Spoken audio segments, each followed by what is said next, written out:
আমরা চীনকে আর আমাদের দেশ লুণ্ঠন করতে দিতে পারি না। 2016 সালে নির্বাচনী মাঠে দাঁড়িয়ে ঠিক এই ভাষাতেই চীনের বিরুদ্ধে তোপ দেগেছিলেন ডোনাল্ড ট্রাম্প।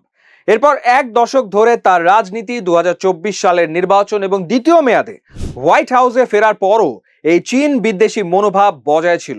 এমনকি 2025 সালের শুরুতে চীনের ওপর ট্রাম্প প্রশাসন চাপিয়ে দেয় আকাশচুম্বী 145% পর্যন্ত ট্যারিফ বা আমদানি শুল্ক।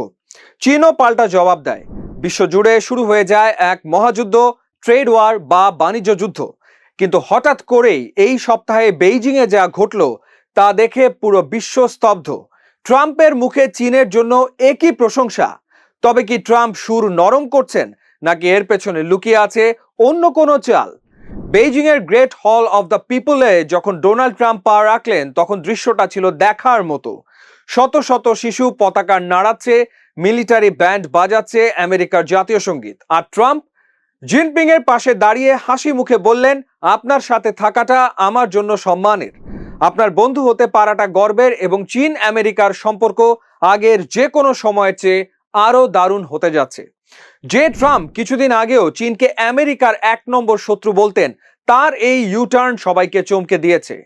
এই সফরেই এনভিডিআর মতো জায়ান্ট চিপ মেকার কোম্পানিকে চীনের 10টি প্রতিষ্ঠানের কাছে সেমিকন্ডাক্টর বিক্রির সবুজ সংকেত দেওয়া হয়েছে। বোয়িং পেয়েছে 200টি বিমানের অর্ডার, আর সিটি ব্যাংকে চীনে ব্যবসা করার অনুমতি দেওয়া হয়েছে। কিন্তু প্রশ্ন হলো, এই বন্ধুত্বের আড়ালে আসল বিরোধগুলো কি আসলেই মিটে গেছে? ওপর যতই সৌজন্যতা দেখানো হোক না কেন, ট্রাম্পের রিপাবলিকান পার্টির আসল নীতি কিন্তু এখনো চীন বিরোধী বা হকিশ। ট্রাম্পের এই সফরের মাত্র 1 সপ্তাহ আগেই যুক্তরাষ্ট্রের স্টেট ডিপার্টমেন্ট 3টি চীনা কোম্পানির ওপর নিষেধাজ্ঞা জারি করেছে।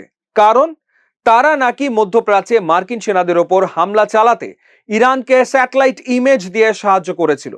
তবে সবচেয়ে বড় এবং স্পর্শকাতর যে বিষয়টি নিয়ে দুই দেশের দূরত্ব এখনো আকাশসম, সেটি হলো তাইওয়ান।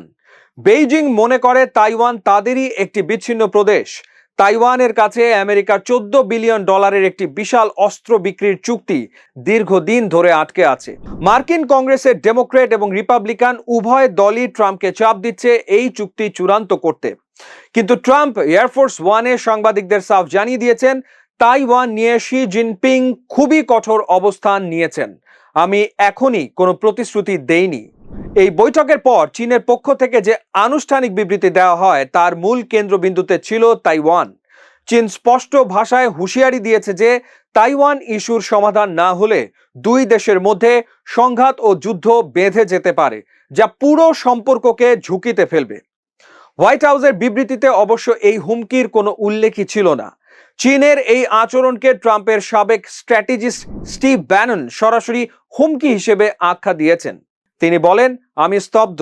সবাই যখন একটা ইতিবাচক পরিবেশ তৈরির চেষ্টা করছে, তখন শি জিনপিং শুরুই করলেন হুমকি দিয়ে। এটা অত্যন্ত দুঃসাহসিক এবং প্রকাশ্য হুমকি।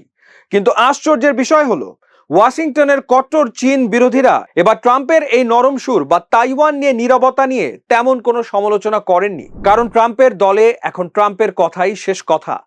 চীন বিশেষজ্ঞরা মনে করছেন, ট্রাম্পের এই সুর নরম করার পেছনে একটি বড় বাস্তবতার স্বীকৃতি রয়েছে। George H.W. বুশ ফাউন্ডেশনের প্রধান ডেভিড ফায়ারস্টাইন বলেছেন, বিগত 8 বছর ধরে ট্যারিফ বা শুল্ক চাপিয়েও ইন্টেলেকচুয়াল প্রপার্টি চুরি বা বাজার দখলের মতো মূল সমস্যাগুলোর কোনো সমাধান হয়নি। অর্থাৎ আগের কঠোর কৌশল খাটেনি।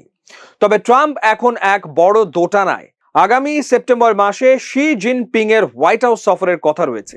তার আগে যদি ট্রাম্প তাইওয়ানের কাছে $14 বিলিয়ন অস্ত্র বিক্রি অনুমোদন করে দেন, তবে জিনপিং এর সেই সফর বাতিল হয়ে যেতে পারে।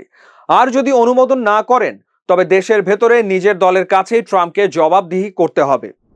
বাণিজ্য যুদ্ধ থেকে হঠাৎ রেড কার্পেট ডিপ্লোমেসি, ডোনাল্ড ট্রাম্পের এই চীন নীতি পুরো বিশ্বের অর্থনীতি ও রাজনীতিকে এক নতুন অনিশ্চয়তার দিকে ঠেলে দিয়েছে। সেপ্টেম্বর মাসে হোয়াইট হাউসে শি জিনপিং এর সফরের আগেই হয়তো জানা যাবে এই দুই পরাশক্তির সম্পর্ক আসলে কোন দিকে মোড় নিচ্ছে।